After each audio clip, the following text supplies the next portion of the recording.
मौसम जैसे जैसे ठंडा होता जा रहा है वैसे वैसे चुनावी मैदान गर्म होता जा रहा है। सन 2022 के चुनाव के जो समय है वो नज़दीक है और पहला चरण जो है वो 10 फरवरी को होगा, उसमें वोटिंग होगी।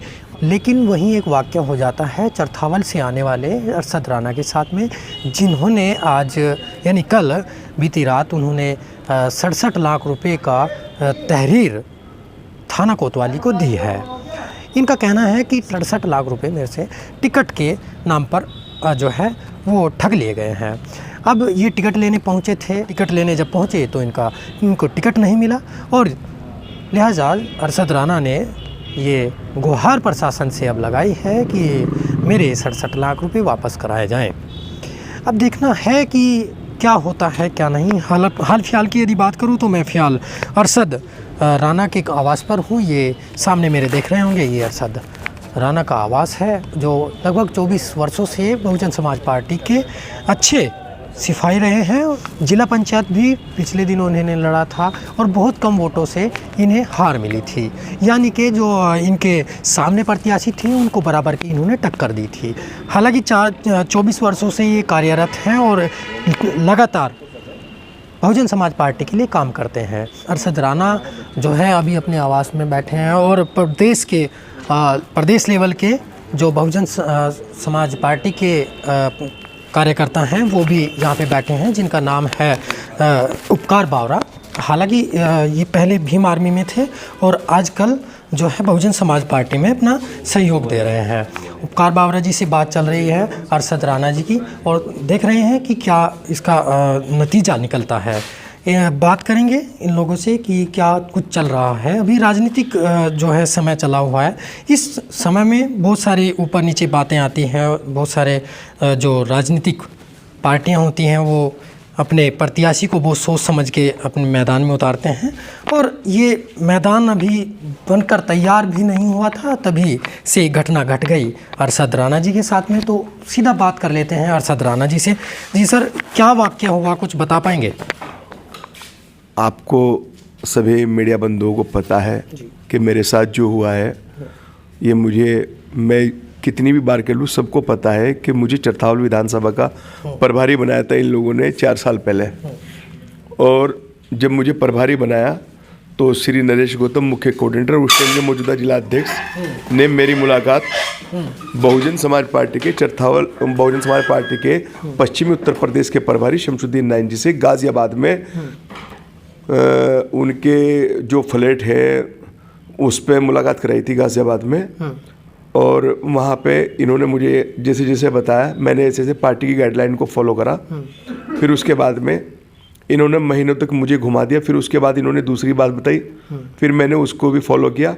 फिर उसके बाद में इन्होंने चरथावल में कार्यक्रम के दौरान में मेरे घोषणा की कि चरथावल विधानसभा में, और घोषणा में शमशुद्दीन नाइन जी ये भी कह रहे हैं, वीडियो मौजूद है, कि जिसकी जितनी हिस्सेदारी उसकी उतनी साझेदारी। और अरशद राना आज से चरथावल विधानसभा के नेता के रूप में काम करेंगे।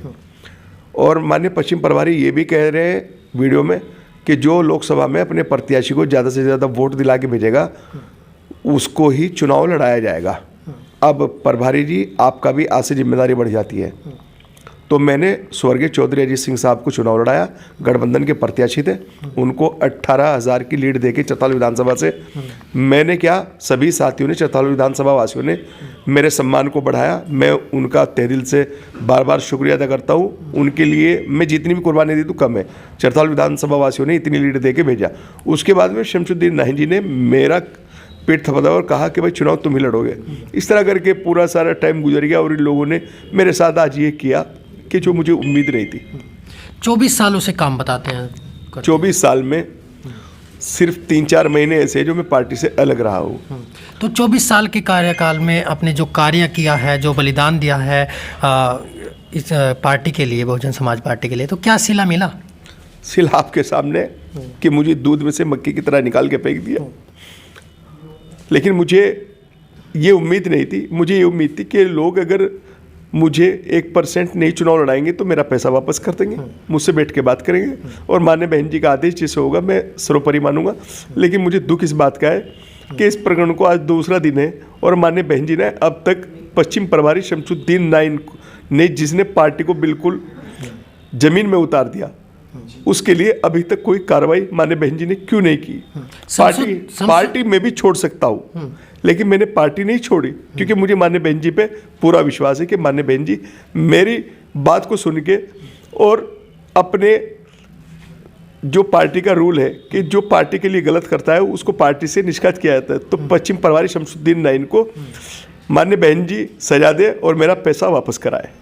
शमसुद्दीन जी का एक वीडियो वायरल हो रहा है सोशल मीडिया पे, वो कह रहे हैं उसमें कि हम तो अरशद राणा जी को जानते ही नहीं हैं। अरशद राणा को जानते नहीं जानते, आप सब लोग जानते हैं। आप सबको पता है कि चरथावल में कार्यक्रम रखवा कर बाकायदा पूरा मंडल मौजूद था, जितने भी पदाधिकारी है सब मौजूद थे और सबके सामने पश्चिम प्रभारी शमसुद्दीन नईन ने मेरी घोषणा की थी।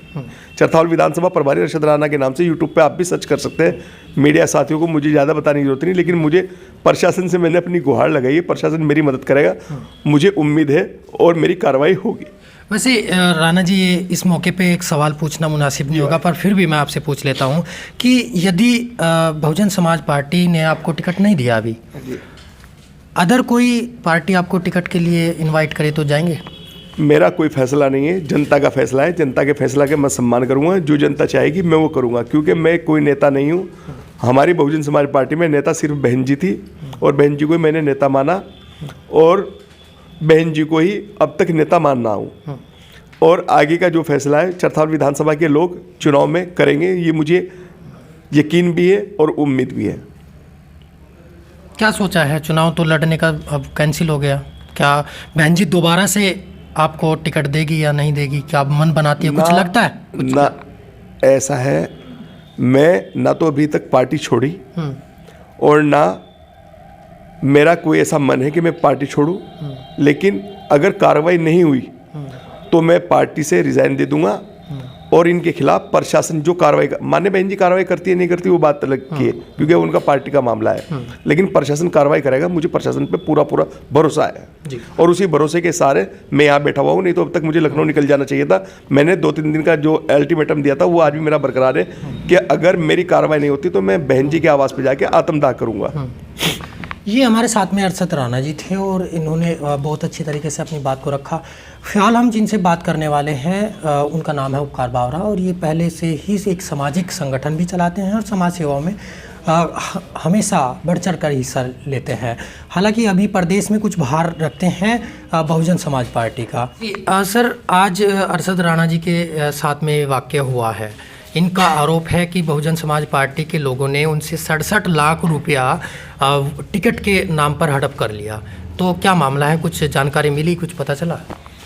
देखिए, हमें मीडिया के माध्यम से ही सुबह जानकारी हुई तो तत्काल हम जो हैं अरशद भाई से मिलने आए। अरशद भाई से हमारे पहले भी व्यक्तिगत संबंध रहे हैं और समाज में काम करते रहते हैं, तो काफ़ी पुराना नाम है अरशद राणा, कोई आज हाल फिलहाल का नहीं है।